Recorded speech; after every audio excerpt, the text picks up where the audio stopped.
that. You know, you just can't outthink a snow goose.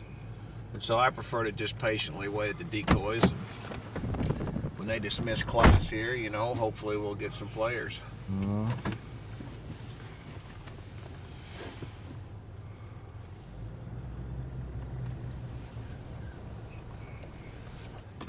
You were explaining earlier about the conservation order started in somewhere around 2000, I think.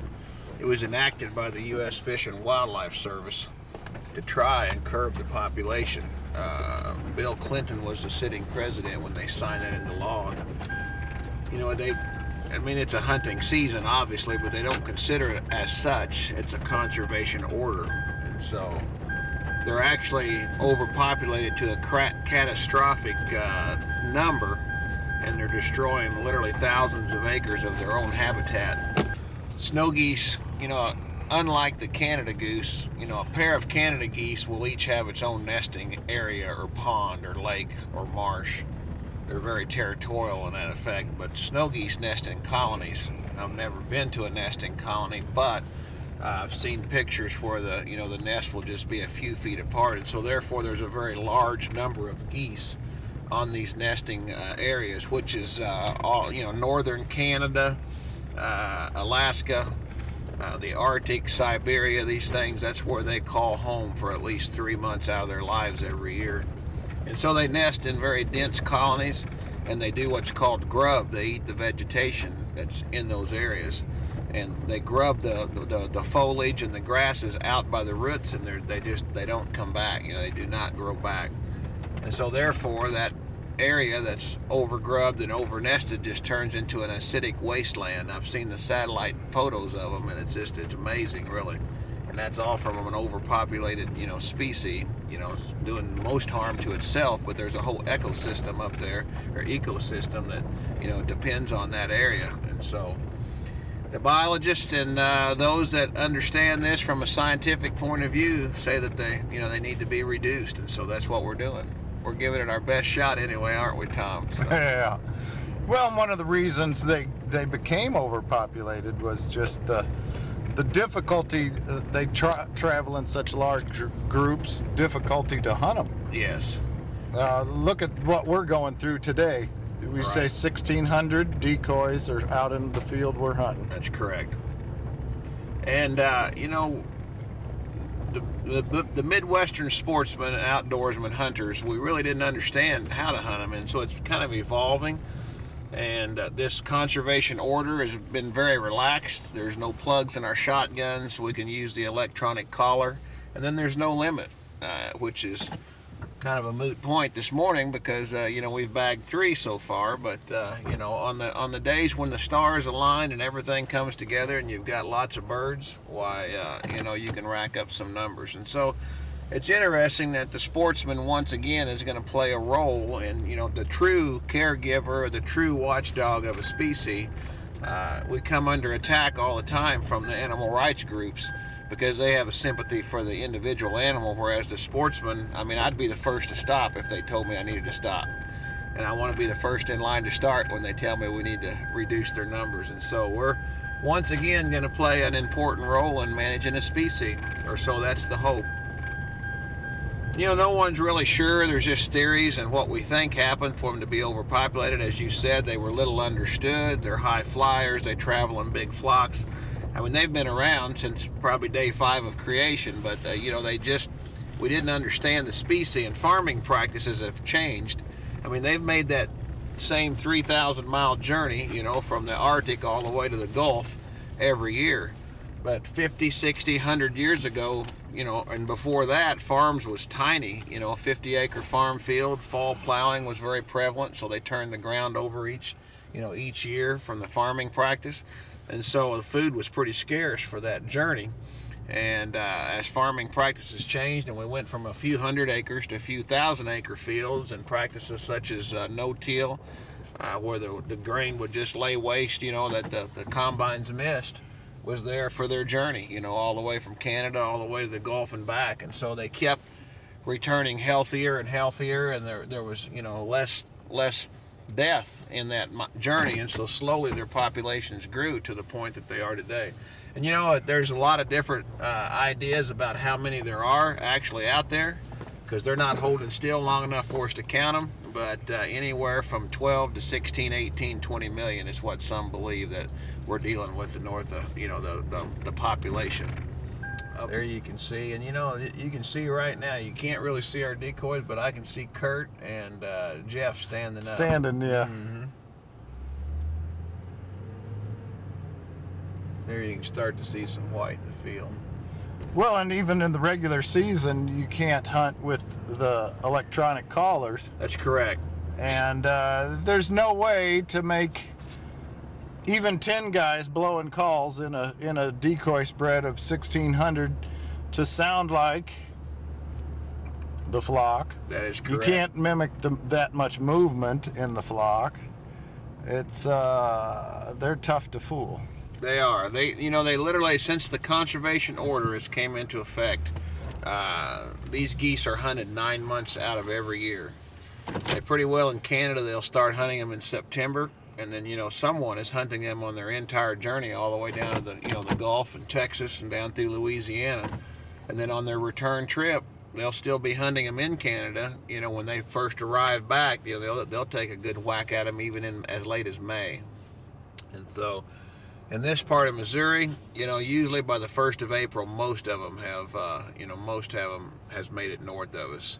They'll follow the snow line. They may be called snow geese, but they can't tolerate snow on the ground cover because they can't forage down to find the grain. And so this migration will move northward up against the snow line and then stop, you know, and wait for melting and what have you. But this year there's not much of a snow line due to the unseasonably warm weather, and there's already, you know, some of these geese are already in the Dakotas. There's literally nothing to stop them, and you know, they're in a hurry to get home and repopulate. So all hunters have their theories what makes them want to migrate any given day. My theory is I do not know. I just like it when they do.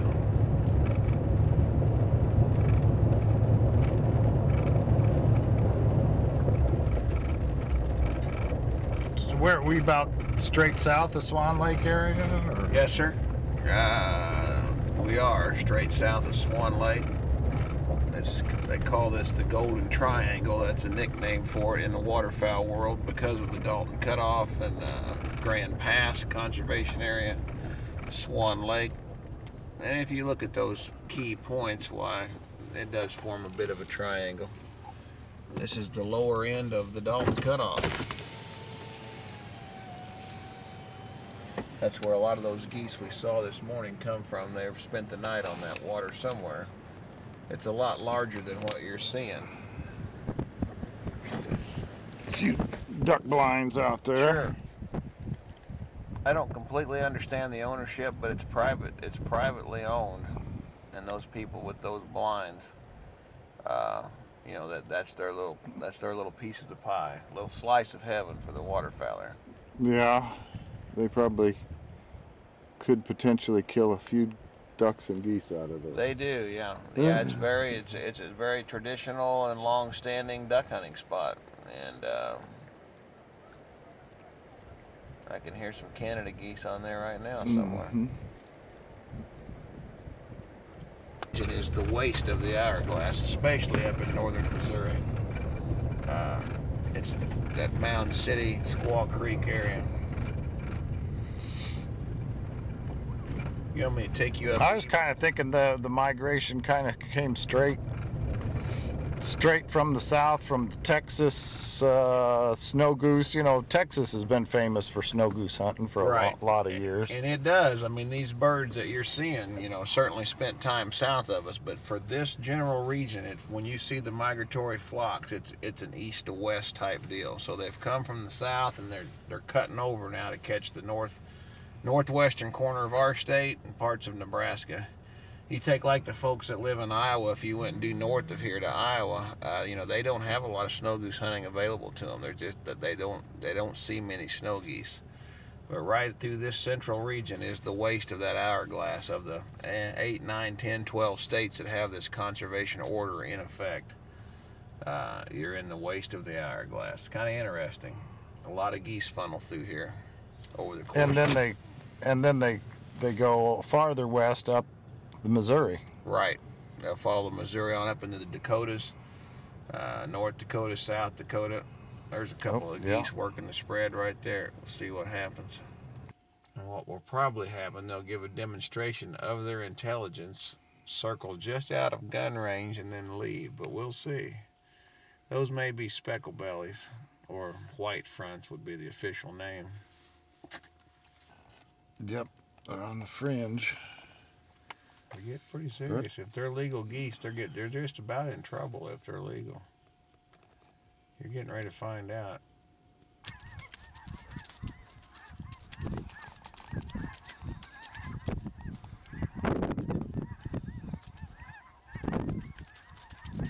Give you some interesting footage, though. This group here may do it. Key in on these 5 or 6, Tom, because they'll probably come out on them.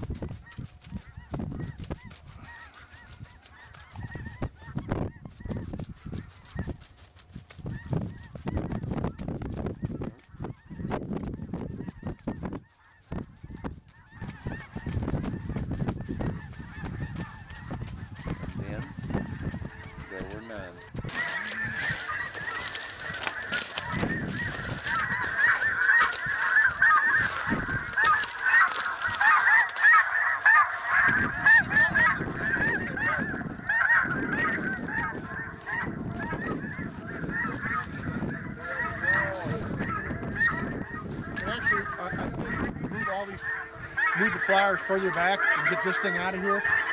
They actually got better. They're getting too buggy here. We've had some work and they're flipping on us. You want to take this down completely? We don't need it now, do you think? We took the other one down. We took all these down.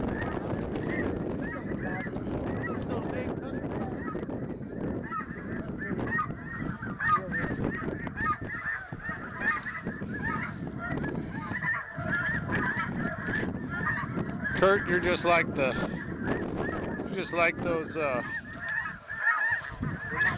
pro athletes, you know, in the off season here. You're the infamous defensive coordinator at the Macon High School, and this is what you do in the off season, huh? On one of these high dollar hunts. Oh yeah, Compton.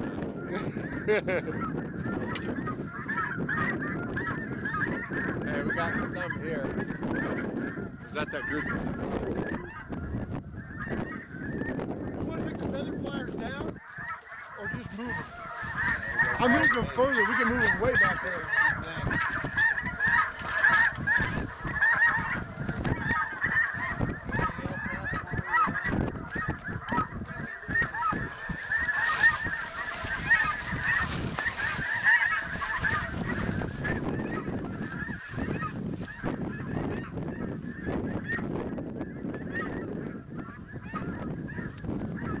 Adult snow right here. Pretty good, you know, large in size. Pink legs. They call that the grin patch there on its beak.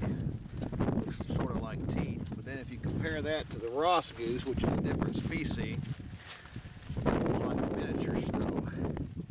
Same black markings on the wings, white, pink feet. When you put them side by side, it gives you some idea of the difference in the size of the beaks. Bird overall. It's definitely not just a small snow goose, it's its own species. And these really aren't problematic. They're not destroying the tundra or an ecosystem, but you know, the people that make the laws understand the average hunter's not going to be able to tell the difference in that. No. You know, coming at you laying in a layout blind. So. Yeah. Sure. So we're at 2 species for the day, and this is a nice comparison of an adult blue goose.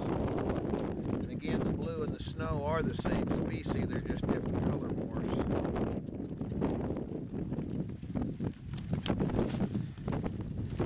They're the same species, the blue's not an immature. No. No. No, this is an adult blue. And they, you know, they interactively mate between the 2 of them. You know, a pair can be a blue and a snow. And they, you know, they interact. They interact between the 2 of them. You know, a pair can be a blue and a snow. And just call them snow. That's our nickname. You know, that's what we call them. But they're all Harley here. They're both in the light goose category.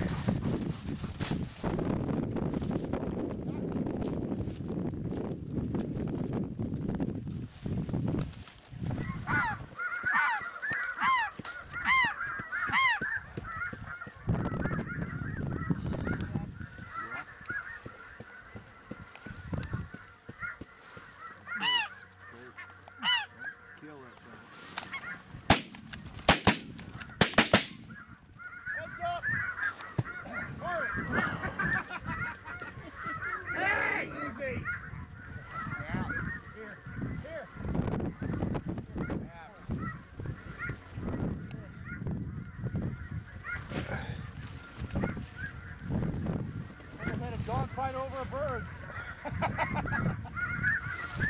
Hey, I gave somebody Another Ross. Juvenile Ross. Ah.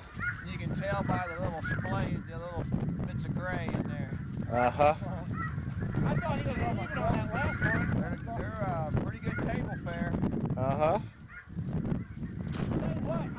I pulled it out of the ground, shot a blue goose over the top of the stick, smashed the decoy to the ground.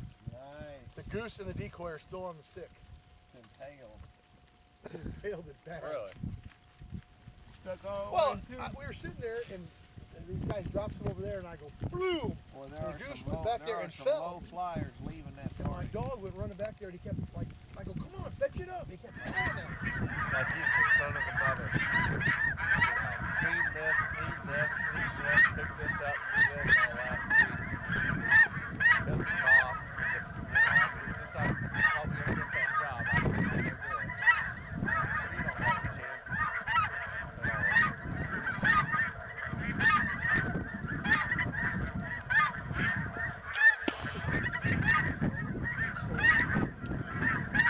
Does anybody have a data connection down there?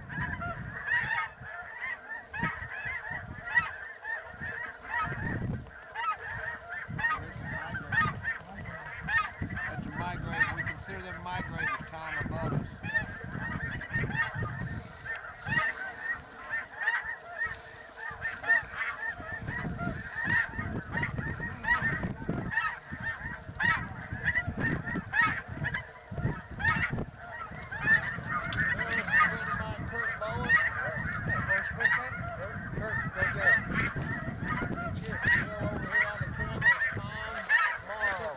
Hi, Tom.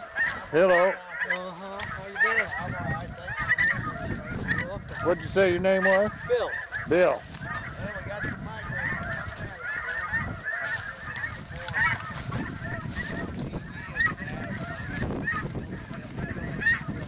Baiting is illegal.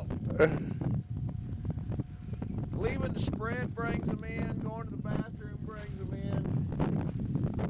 Best play of the day is probably coming because Kurt's off to the side out there. We'll probably drop 10 or 15.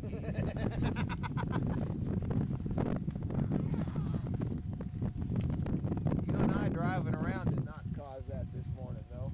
Me and Mr. Tomorrow. No, it did not. Usually it does. Usually it does. You're sitting here thinking about what you want to do tomorrow, aren't you? Yes, I am.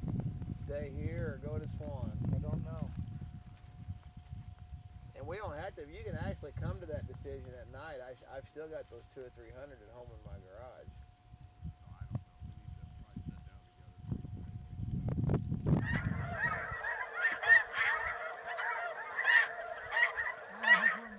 Wow, what a day.